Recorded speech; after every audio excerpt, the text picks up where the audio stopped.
The beautiful Davis Dam, just above the race course here at the U.S. Powerboat Championships on the Colorado River. I'm Pat O'Day with Byron Bronson, and from our reverse angle camera on the Arizona shore, we watch the start of the Pro Comps. There's Tom Conan out in the lead again. It looks like a good start. It is, and they head into that first turn.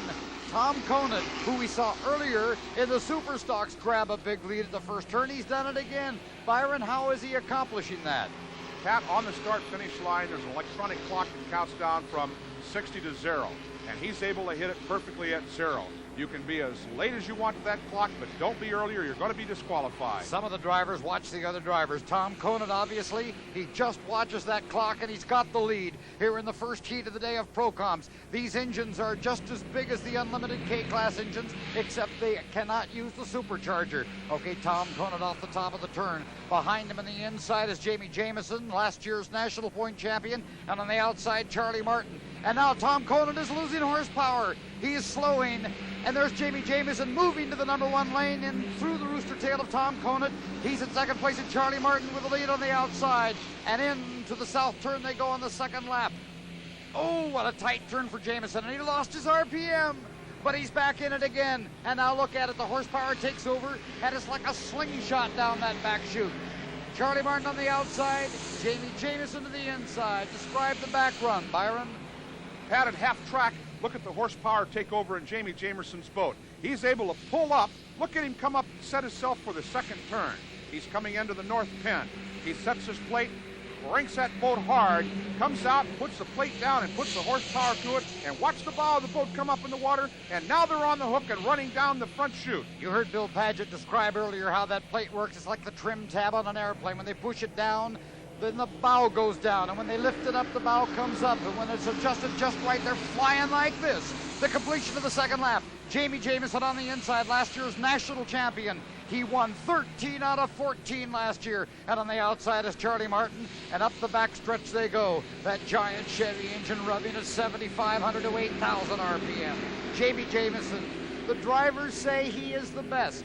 Well, it's certainly a compliment because there are some fine racers, but I've been called the best and the worst, and I'm probably somewhere in between, I think. But it is nice to know that my fellow racers think of me that way. This boat has really no more power than any other boats. The hull is no different, but the other drivers say no matter where he is on the course, he knows how to use all of his horsepower at any time, and he's proving it now.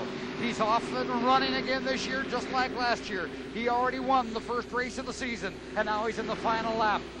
And having quite a battle with Charlie Martin. Charlie Martin on the outside and Jamie Jamison on the inside. Let's watch this all-important turn and see what happens. What kind of strategy will Martin employ to try and get the lead?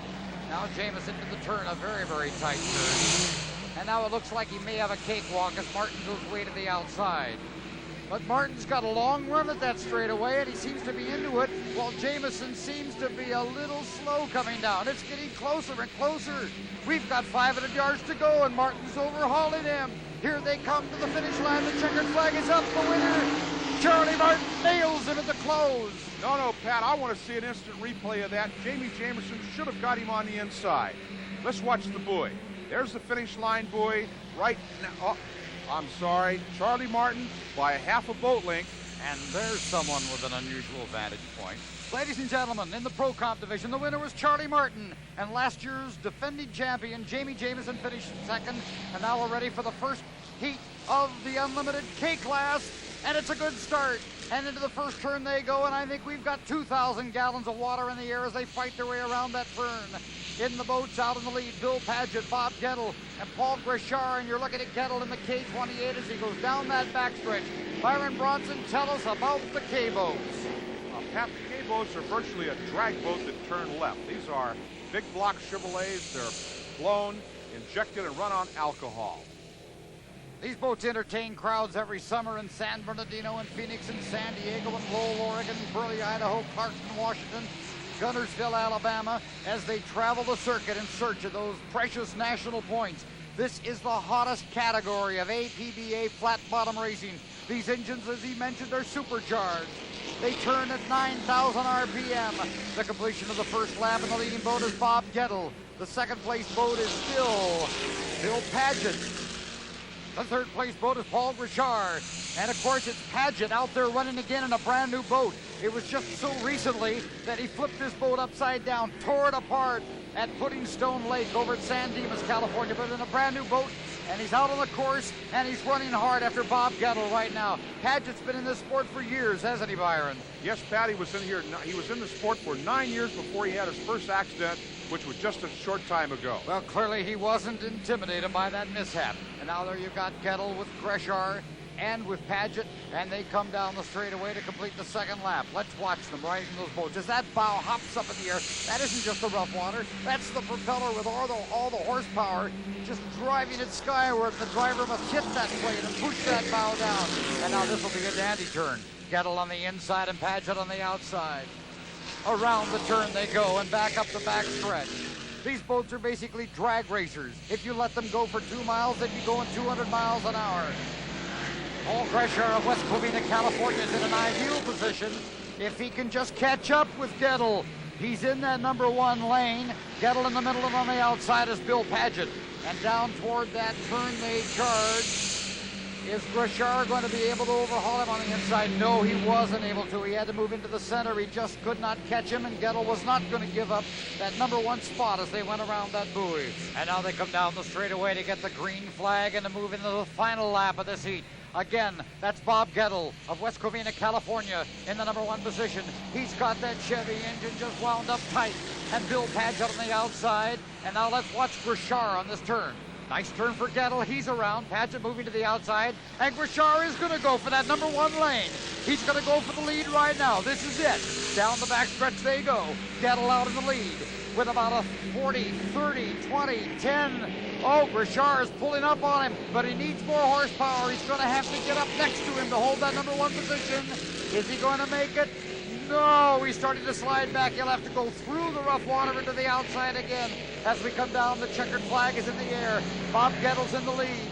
The engine is Chevrolet. The fuel is methanol, methane, and alcohol. The hull is built by Bob Gettle. It's called a Revenge. And he's got about 300 yards to go, about 200 yards. Grechar's on the outside, Paget in the middle. Here they come for the checkered flag. 130 miles an hour. The winner is Bob Gettle. Bob Gettle did it. He took the lead at the beginning and hung on to it all the way. The second place boat was Bill Paget. Paul Greshar went through it all of that last lap and ended up finishing 3rd.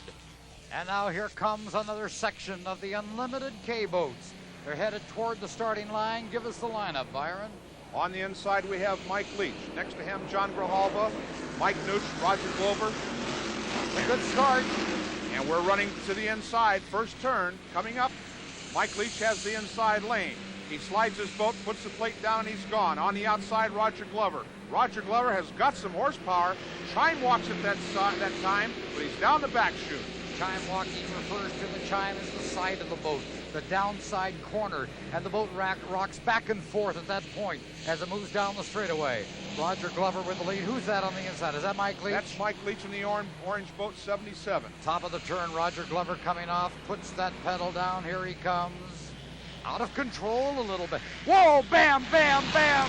Glover's pitched violently from the boat. He appeared to hit the water and ricochet, but I think he stayed clear of the wreckage. Here come the rescue craft. The boat is sinking slowly in the river, and Roger Glover is in the water. We see what appeared to be a hand raised, but we're not sure. And now the vigil begins as that driver is brought ashore, and we find out if he's injured and how seriously, friends. These moments are so critical. Now the rescue team comes alongside. The divers have entered the water. They've brought him up to a horizontal position, the driver. There he's going into the rescue basket. Oh my goodness, I hope he's all right. That boat turned over so violently. We saw pieces fly off the boat.